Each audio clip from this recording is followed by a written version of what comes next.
সবুজে ঘেরা এক শান্ত গ্রামে থাকেন আমাদের সবার প্রিয় মোটু চাচা।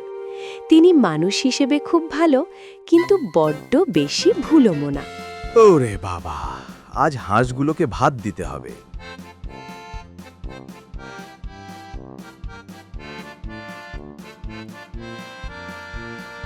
এই যে 1 2 3। আরে একটা হাঁস কোথায়? নিশ্চয়ই পালিয়েছে।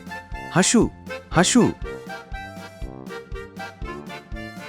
চাচা, হাঁস কি উড়তে পারে?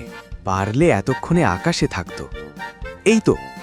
ধুর, ওটা হাঁস না, একটা সাদা গামছা ভাসছে। আরে তুমি এখানে? চাচা, হাঁসটা তো আপনার মাথার পেছনেই দাঁড়িয়েছিল। ওরে বাবা, ঠিক বলেছিস। আগে মানুষ খুঁজবো, পরে হাঁস।